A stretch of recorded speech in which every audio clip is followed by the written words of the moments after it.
Okay, so I had already been through, reception center, and he sent me to Charlotte, right? And a guy named Frank House robbed my box. They like begged me, oh, he's a white boy, blah blah blah. Let him come stay in your room. Well, I let him. I was like, that's cool. Anyway, I ended up knocking that dude out. Okay, and they were like, you're never gonna walk the pound in Charlotte again, blah blah blah. So I got transferred to Hardy, and like, it probably took me 3, 4 months. You know what I mean? To like get the whole program of the prison, like to know all the ins and outs of the prison, right? So, but like, you don't know none of the people. And when I went in, you had to have a phone list, and the people had to have a landline for you to call, right? So the only person I could get on this fucking landline was my mom's, right? So I didn't like people would call home, people had been there already. I mean, later on I did it or whatever. If I ran into somebody new, I'd call my mom and I'd have her pull them up on the computer so you'd see what the charges are, right? So I didn't really know William Wells at that point, right? And like, I'm a solo neutron, so I hung out with black dudes, I hung out with white dudes, I hung out with Hispanics, I hung out with everybody. I was cool with everybody because I was on like the tattoo clique, you know what I mean? Like, I was accepted among all the tattoo artists on the pound, you know what I mean? Which we had about, I want to say about 5 artists, right? Give or take. Anyway, so like prison kind of racist. Anyway, you know what I mean? Like a lot of times the white boys hang out with the white boys and the blacks hang out with the black. You know, the Bloods and the Latin Kings hang out, and then the other Spanish gangs are like mingled in. But there wasn't no like gang war going on between the gangs or anything at the pound at that time. You know, like not like real bad anyway. Anyway, William Wells, I ended up sitting with him. I had joined like an anger management class. It wasn't court ordered or nothing, but like I had taken a look at myself. Here I am in prison, my second year in prison for a violent crime, and I knew I had to do some changing. You know what I mean? So I had to get control of my anger, because that's mostly what would happen with me is I'd get angry about something. And like, I'm an extremist. I freak out. I show up with a gun. I do all this crazy shit. Run from the cops. Blah blah blah. Whatever. Right? So I had to do some changing. So what I didn't realize is this other lifer. I can't remember his name. They were doing this program. They were trying to get this program to go around, like the whole prison beyond this like change your life kind of shit, you know what I mean? Even though the majority of the motherfuckers there were doing life sentences. We had like, a football jersey times, man. They'd be 50, 80 years, you know what I mean?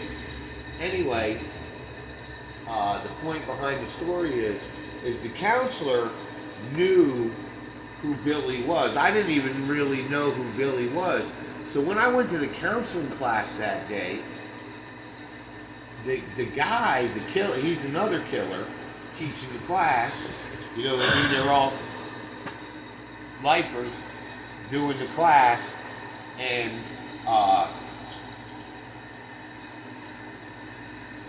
he like scolded me. He was like, "You know who you was sitting with at lunch? You sitting there with a serial killer at lunch. You don't know that guy. You don't know the guy across from you at the table, what they're capable of."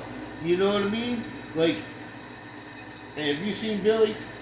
That dude just looked like a bum-ass white guy. He wasn't nothing but 160 fucking 180 pounds.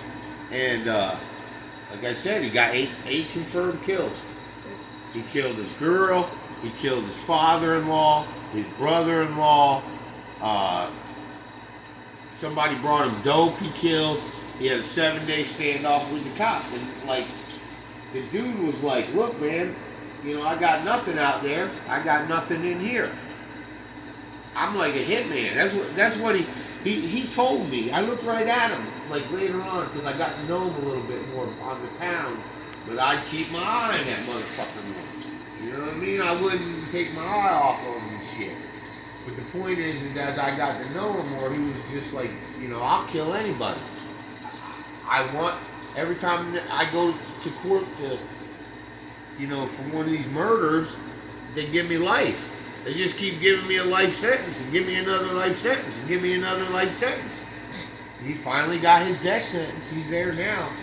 And the other weird thing is the ones that he killed, like the tall redheaded one, I don't remember his name, but he was there with me too. So the way the Florida prison system works is they'll send you they'll send you to one prison, you know, and your classification will be high. The classification was like 3 to 5 at this prison, right? So there's only so many around that when something happens at that prison, then they send you to the next one. Billy didn't kill them guys at Hardy where we were. Billy killed them at another prison, which means that, you know, I was there with them. That dude got transferred, or Billy got transferred first, but then they got transferred to the other prison. But that's the whole point, is that once you got beef in these prisons, they all intermingle. You know what I mean? Like, you're not gonna go from prison in, you know, Region 9 to Region 5 or whatever that scenario is, and your shit ain't gonna follow you. It will. Like Billy, he's on death row now. You know what I mean? When I was in there, Billy, right? Josh Phillips, Jason Clark,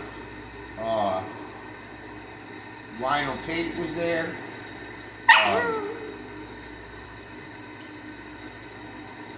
There was a whole lot of killers there, man. My sister came to visit me one time and freaked out because Jason Clark was there and she had just seen him on like 60 Minutes or something prior, you know? But, yeah, man, that dude was desperate. Okay.